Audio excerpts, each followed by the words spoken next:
Buenas tardes, jóvenes, qué gusto y placer saludarles en esta tarde. Voy a dar explicación o continuidad al contenido que corresponde al primer trimestre. Este contenido va a ser para efectos de la segunda y última evaluación de este primer trimestre.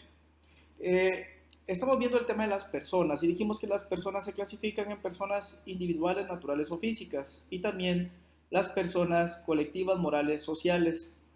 Con anterioridad vimos la definición de persona individual, vimos los atributos de la persona humana como sujeto de derecho y por último vimos la clasificación. Entonces el tema del día de hoy es la segunda clasificación de las personas, que son las colectivas, sociales o morales. ¿Qué vamos a decir que son las personas colectivas, sociales o morales? Pues vamos a decir que son entes abstractos. Ente abstracto, ¿qué quiere decir? Que no lo puedo ver y no lo puedo tocar, pero porque no lo pueda ver y no lo pueda tocar no significa que no existan, al contrario, sí existen, pero no lo puedo ver y tocar. Por ejemplo, la entidad Pollo Campero Sociedad Anónima es un ente abstracto, pero si yo voy al restaurante y toco las paredes, yo no voy a decir que estoy tocando Pollo Campero, yo estoy tocando el edificio. O si yo voy y toco a un accionista, no estoy tocando la sociedad. ¿Por qué? Porque es un ente abstracto. Estas personas persiguen fines de naturaleza colectiva, es decir, que buscan el bienestar de todas las personas que lo integran. Y a estas personas colectivas la ley le reconoce capacidad de goce y ejercicio, porque si no le reconoce la capacidad de goce y ejercicio, no pueden adquirir derechos y obligaciones. Entonces es necesario que la ley les reconozca la personalidad jurídica. La personalidad jurídica significa que están investidos legalmente por medio del Estado y las leyes para que puedan ser sujetos de derechos y obligaciones. Si no se les reconoce esa personalidad jurídica, no pueden adquirir derechos ni obligaciones, no pueden comprar edificios, no pueden hacer prácticamente nada. Entonces la ley necesita reconocerles la personalidad jurídica. ¿Para qué? Para poder poseer derechos y obligaciones. Hay unas personas que en este caso tienen existencia necesaria, es decir, que su existencia es sí o solo sí que existan. Por ejemplo, el Estado es necesario que exista, la municipalidad es necesario que existan, las iglesias también. Y por ser de existencia necesaria, a estas personas se les llama de derecho público. Eh, Dentro de estas personas de derecho público, ¿por qué? Porque el Estado, el municipio, o sea, pues van a perseguir siempre estos fines sin intervenir el interés particular.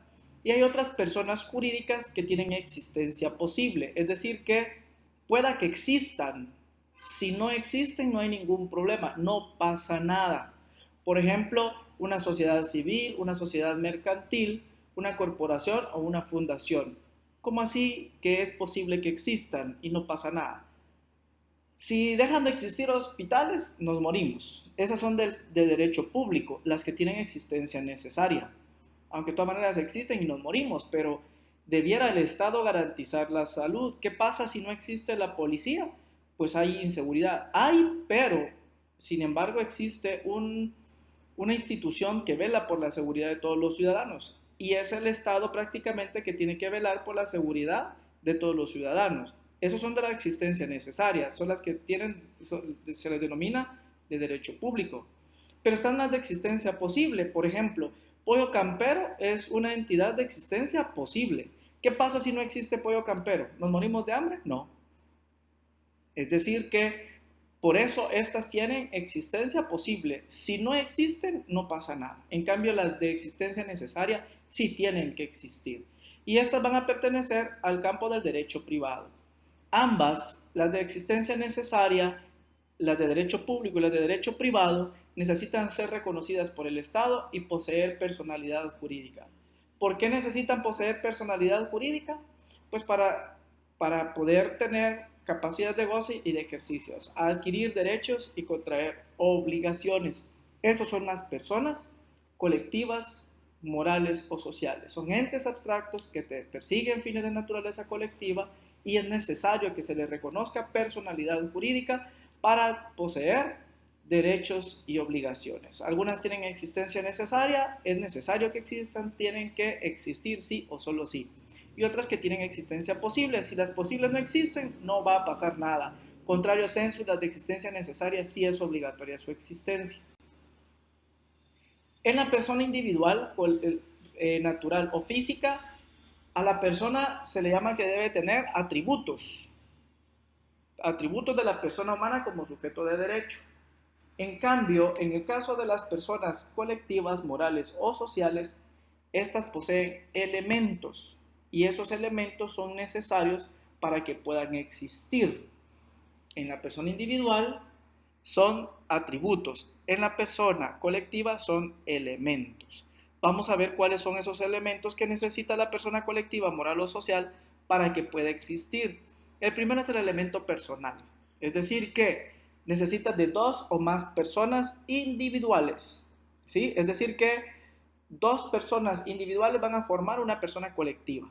Y estas que van a hacer van a formar un ente abstracto. ¿Qué dijimos que es un ente abstracto? Estas dos van a crear el nacimiento de una persona colectiva. Va a ser colectiva porque hay dos o más, pero porque es abstracto, porque no se puede ver y no se puede tocar, pero sí existe. Y ese ente abstracto es distinto de cada uno de sus miembros. Es decir, las personas individuales que la van a integrar son cada uno distinto de sus miembros, ¿verdad? El segundo elemento necesario para que exista una persona colectiva es que tengan patrimonio. ¿Por qué va a estar conformado el patrimonio? Por el capital y bienes de capital. Por ejemplo, es necesario que tengan maquinaria, instalaciones de trabajo, mobiliario, entre otros.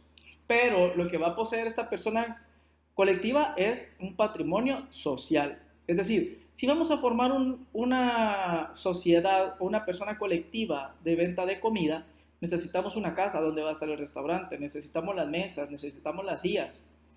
Pero si yo tengo una casa con, usted y yo formamos una persona colectiva, necesitamos patrimonio, yo le digo a usted, mire, yo pongo la casa, esa casa ya no va a ser mía, esa casa va a ser en este caso, de la persona colectiva. Entonces, ya deja de ser algo mío porque pasa a ser un patrimonio social. También el otro elemento necesario para que exista es el nombre o razón social. ¿Por qué necesita un nombre o razón social? Para distinguirla de otra persona o entidades semejantes. Una persona colectiva con un mismo fin no puede tener el mismo nombre o razón social. ¿Cómo así? Si se dan cuenta, está el pollo granjero.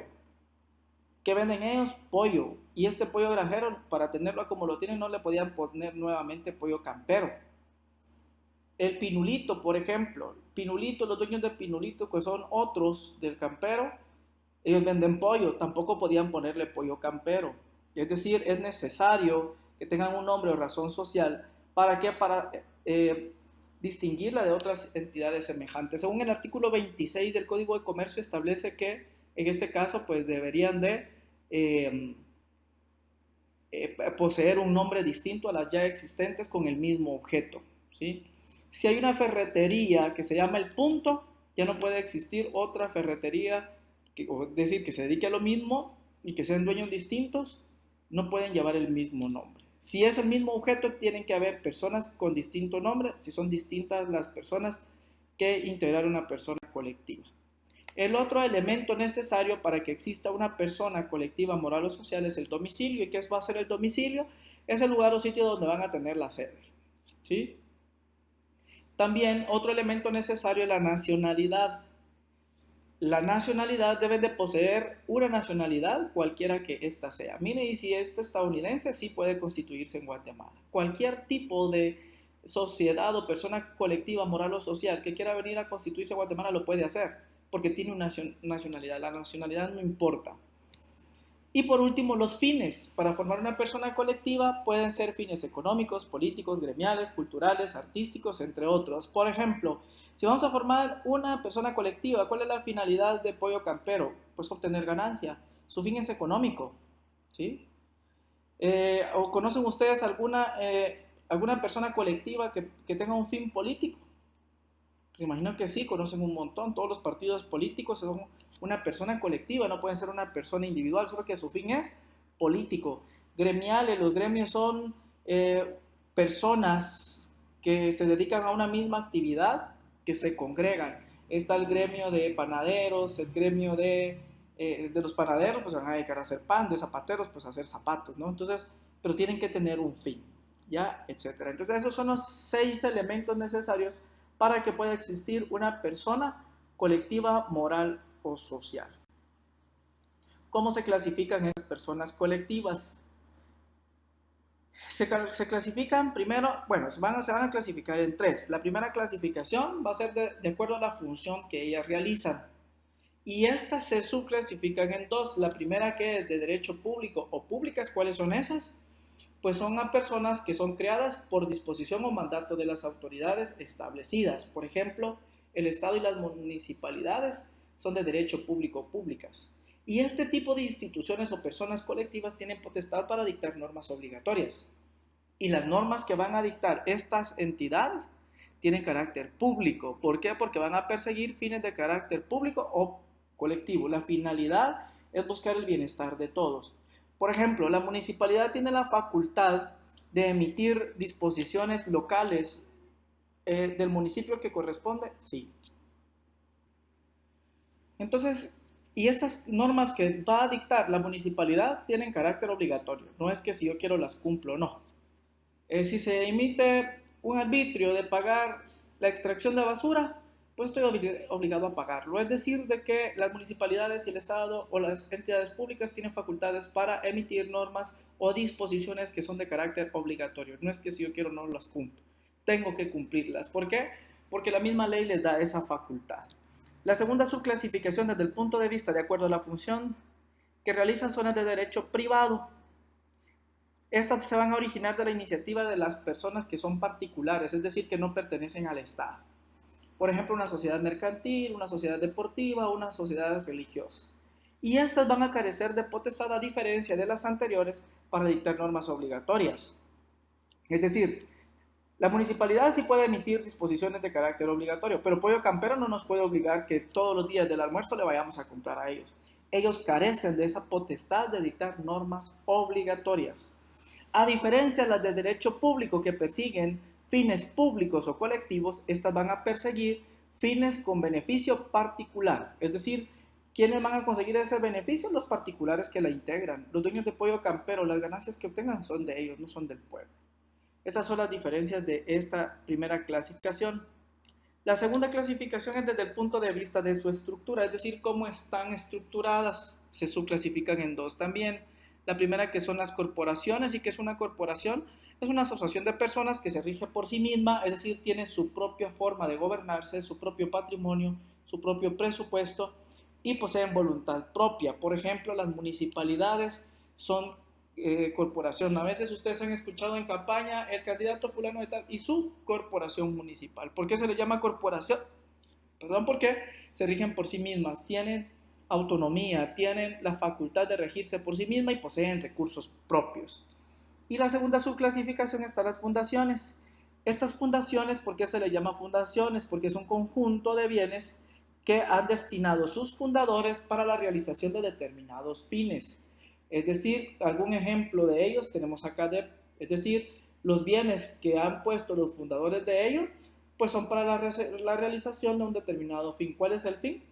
Pues rehabilitar a aquellas personas que poseen alguna discapacidad. Fundabien, por ejemplo, no podemos decir que Teletón es una fundación, porque Teletón es un evento organizado por Fundabien. La Teletón no es una fundación, no vayamos a equivocar. La Teletón es un evento que programa Fundabien, pero no es una fundación el Teletón. La Teletón es un evento social nada más. Fundación Tigo también lo que hace es cierto patrimonio de ellos lo destinan a las escuelas, por ejemplo. Ese es el fin de ellos. Y por último tenemos la tercera clasificación, que es desde el punto de vista de las disposiciones del Código Civil, que en esta clasificación es que la ley establece la clasificación de la que ya vimos anteriormente. Dentro de ellas, es decir, de acuerdo a qué establece el Código Civil, qué tipo de normas de personas, colectivas existen, el Estado, las municipalidades, las iglesias de todos los cultos, la Universidad de San Carlos y demás instituciones de derecho público, que eso ya lo vimos, creadas o reconocidas por la ley. Las fundaciones y demás entidades de interés público creadas o reconocidas por la ley, ya lo vimos también. Las asociaciones sin finalidades lucrativas, los patronatos y comités para obras de recreo, creados o autorizados por autoridad competente, dependiendo del tipo de persona que vaya a ser autorizado, es así quien debe autorizarlo. El tipo de persona colectiva. Por ejemplo, si es una sociedad mercantil, quien la va a reconocer la personalidad jurídica es el registro mercantil. Si es una sociedad civil, el Ministerio de Gobernación. También están las sociedades consorcios y cuáles otras con fines lucrativas que permitan las leyes. Ese es el contenido para el día de hoy. Para mí ha sido un gusto, un placer. Recuerda que si usted hay algo que no le quedó claro, puede consultarme de lunes a viernes en horario de 13 a 18 horas. Por favor, si tiene dudas, consúlteme, no se quede con la duda. Si usted gusta y es necesario que yo le llame, pues con gusto lo voy a hacer. Gracias por su atención. Espero que en realidad estén escuchando los audios. Ustedes y nosotros estamos haciendo un esfuerzo para que nos podamos adaptar a este nuevo sistema. Sabemos que no es lo mismo, pero tenemos que hacer un esfuerzo todos. Recuerde cuidarse usted, porque al cuidarse usted también está cuidando a su familia. Les envío la tarea para la siguiente semana, que sería de copiar los siguientes artículos, y recuerda que me lo puede enviar desde las 8 de la mañana hasta las 5 de la tarde. Les envío un fraternal abrazo. Por favor, muchas bendiciones y cuide a su familia. Hasta pronto.